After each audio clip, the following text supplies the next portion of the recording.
ವಿರುದ್ಧ ಅಸ್ತವಾಗಿರುವ ಮುಖ್ಯಮಂತ್ರಿ ಸಿದ್ದರಾಮಯ್ಯನವರ ನೇತೃತ್ವದ ಕಾಂಗ್ರೆಸ್ ಸರ್ಕಾರಕ್ಕೆ ಕಪ್ಪು ಚುಕ್ಕಿ ತರಲು ಬಿಜೆಪಿಯವರು ದೊಡ್ಡ ಷಡ್ಯಂತ್ರ ನಡೆಸಿದ್ದಾರೆ. ಮೂಢ ಹಗರಣವೇ ಇಲ್ಲ, ಆದರೂ ಬಿಜೆಪಿಯವರು ಸುಖಾಸುಮ್ಮನೆ ಇದ್ದು ದೊಡ್ಡ ಹಗರಣ ಎಂದು ಹೇಳಿಕೊಳ್ಳುತ್ತಾ ಪಾದಯಾತ್ರೆ ಎಂಬ ಹೆಸರಲ್ಲಿ ಮಾಧ್ಯಮಗಳಲ್ಲಿ ಬಿಟ್ಟಿ ಪ್ರಚಾರ ಪಡೆಯುತ್ತಿದ್ದಾರೆ.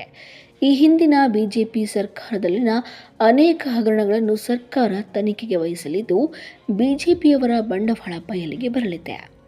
ಇದೇ ಉದ್ದೇಶದಿಂದ ತಳಮಳಗೊಂಡಿರುವ ವಿರೋಧ ಪಕ್ಷದವರು ಸಿದ್ದರಾಮಯ್ಯನವರ ಹೆಸರು ಪ್ರಸ್ತಾಪಿಸಿ ಸುಮ್ಮನೆ ಪಾದಯಾತ್ರೆ ಮಾಡುತ್ತಿದ್ದಾರೆ ವಿನಃ ಅವರಿಗೆ ನಿಜವಾದ ಜನರ ಬಗ್ಗೆ ಕಾಳಜಿಯಿಂದ ಅಲ್ಲ ಎಂದು ಕೊಪ್ಪಳ ಮತ್ತು ರಾಯಚೂರು ವಿಧಾನ ಪರಿಷತ್ ಸದಸ್ಯ ಶರಣಗೌಡ ವಯ್ಯಾಪುರ ಹೇಳಿದರು. ರಾಯಚೂರು ಜಿಲ್ಲೆಯ ಮುದಗಲ್ ಸಮೀಪದ ಶ್ರೀ ಸಂಗಮೇಶ್ವರ ಜಾತ್ರಾ ಮಹೋತ್ಸವದ ಅಂಗವಾಗಿ ಶ್ರಾವಣ ಸೋಮವಾರ ದೇವಸ್ಥಾನಕ್ಕೆ ಭೇಟಿ ನೀಡಿ ಸ್ಥಳೀಯ ಪತ್ರಕರ್ತರೊಂದಿಗೆ ಮಾತನಾಡಿದರು. ಏನಾದರೂ ಮುಖ್ಯಮಂತ್ರಿಗಳು ಅವ್ರ ಸ್ಥಾನದಲ್ಲಿದ್ದಾಗ ಇಂಥ ಒಂದು ಪ್ಲಾಟ್ ಹಂಚಿಕೆ ಆಗಿದ್ರೆ ಅದಕ್ಕೆ ಒಪ್ಪೋದಿತ್ತು, ನಾವು ಮುಖ್ಯಮಂತ್ರಿಗಳ ಪಾತ್ರ ಇದೆ ಅಂತ. ಆದ್ರೆ ಅವ್ರು ಯಾವತ್ತೂ ಅಂತ ಭ್ರಷ್ಟಾಚಾರ ಕೈ ಹಾಕಿದಂತ ವ್ಯಕ್ತಿ ಅಲ್ಲ. ಅವ್ರಿಗೆ ಕಪ್ಪು ಚುಕ್ಕಿ ಕುಂದಿರಿಸಬೇಕು, ಕ್ಲೀನ್ ಹ್ಯಾಂಡ್ ಇದ್ದ ಅಂತ ಮುಖ್ಯಮಂತ್ರಿ ಅಂತ ಹೇಳಿ ಹೇಳ್ತಾ ಇದ್ವಿ. ಅದಕ್ಕೊಂದು ಕಪ್ಪು ಚುಕ್ಕಿ ಕುಂದಿರಿಸ್ಬೇಕಂತ ವಿರೋಧ ಪಕ್ಷದವ್ರು ಮಾಡ್ತಾ ಇರುವಂತ ಒಂದು ಷಡ್ಯಂತ್ರ ಅಂದ್ರೆ ತಪ್ಪಾಗಲಿಕ್ಕಿಲ್ಲ. ನಾವು ಈಗ ತನಿಖೆ ಕೊಡ್ತೀವಿ ಅಂತ ಹೇಳಿದಾರಲ್ಲ ಮುಖ್ಯಮಂತ್ರಿಗಳು, ಸ್ವತಃ ಮುಖ್ಯಮಂತ್ರಿಗಳೇ ಹೇಳಿದ್ದಾರೆ. ಇಡೀ 4 ವರ್ಷದಲ್ಲಿ ಬಿಜೆಪಿ ಅವರು ಎಷ್ಟು ಹಗರಣಗಳದಾವ ಎಲ್ಲವನ್ನೂ ತನಿಖೆಗೆ ಒಳಪಡಿಸ್ತೀವಿ ಅಂತ ಹೇಳಿದಾರಲ್ಲ. CID ಅವ್ರ ತನಿಖೆ ನಡೀತಾ ಇದೆ.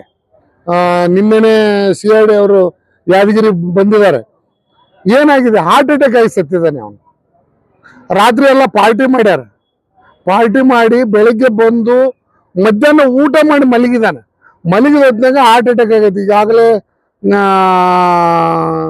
ಮರಣೋತ್ತರ ಪರೀಕ್ಷೆನೇ ಆಗಿದೆ. CID ಅವರು ಬಂದಿದ್ದಾರೆ. ಅದು ಮುಂದೆ ಅದು ಇದ್ದಾಗ ನಾವು ಮಾತಾಡಬಾರ್ದು. ಅದು ಏನೈತಿ, ಸತ್ಯವನ್ನು ಹೊರಗೆ ತೆಗೆಯುವಂತ ಕೆಲಸ ಮಾಡ್ತಾರೆ. ವಿರೋಧ ಪಕ್ಷದವರು ಸುಮ್ಮನೆ ಹೇಳ್ತಿರ್ತಾರೆ. ಯಾಕಂದ್ರೆ ಈಗ ಅವ್ರು ಚಲಾವಣೆಯಲ್ಲಿ ಇರ್ಬೇಕಲ್ಲ, ದಿವಸ TV ಅವರು ಏನಾದ್ರು ಒಂದು TV ಅವ್ರಿಗೆ ಏನಾದ್ರು ಹೇಳ್ಬೇಕಲ್ಲ. ಅದಕ್ಕೆ ಅವರು ದಿನ ಟಿವಿಯಲ್ಲಿ ಕಾಣ್ಲಿಕ್ಕೋಸ್ಕರ ಹೇಳ್ತಾ ಇದ್ದಾರೆ ವಿನ ಯಾವುದೇ ಕಾರಣಕ್ಕೂ ಸರ್ಕಾರಕ್ಕೆ ಏನೂ ಆಗಲ್ಲ. ಯಾಕಂದ್ರೆ 136 ಸೀಟ್ ಕೊಟ್ಟಿದ್ದಾರೆ ಜನ.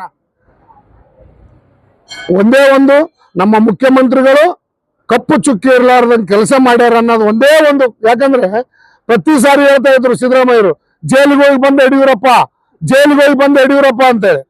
ಆ ರಿವೆಂಜ್ಗೋಸ್ಕರ ಅವ್ರಿಗೊಂದು ಕಪ್ಪು ಚುಕ್ಕಿ ಕುದುರಿಸ್ಬೇಕು ಅಂತ ಹೇಳಿ ಮಾಡ್ತಾ ಇದ್ದಾರೆ ವಿನ ಇದರಲ್ಲಿ ಯಾವುದೇ ಮುಖ್ಯಮಂತ್ರಿಗಳ ಪಾತ್ರ ಇಲ್ಲ.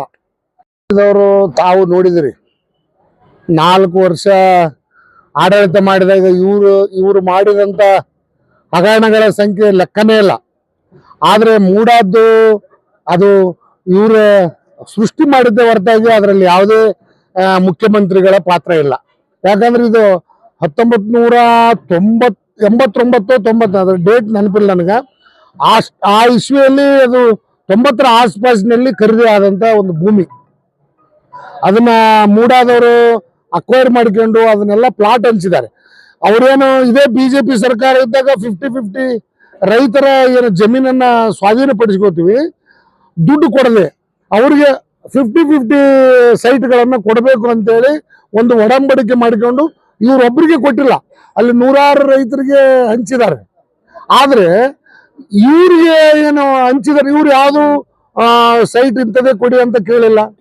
ನಮಗೆ ಇಷ್ಟು ಸ್ಕ್ವೇರ್ ಫೀಟ್ ಜಾಗ ಬರಬೇಕು, ನೀವು ಮೂಡಾದವರು ಆ ಪ್ರಕಾರ ನನಗೆ ಕೊಡಿ ಅಂತ ಒಂದು ಪತ್ರ ಕೊಟ್ಟಿದ್ದಾರೆ ವಿನ ನಮಗೆ ಇಂಥಲ್ಲೇ ಕೊಡಿ, ಇಂಥ ಬೆಲೆ ಬಾಳೋದೇ ಕೊಡಿ ಅಂತ ಎಲ್ಲಿ ಹೇಳಿಲ್ಲ. ಅದನ್ನ ಸದನದಲ್ಲಿ ಸಹ ಸವಿಸ್ತಾರವಾಗಿ ಮುಖ್ಯಮಂತ್ರಿಗಳು ಹೇಳಿದ್ದಾರೆ.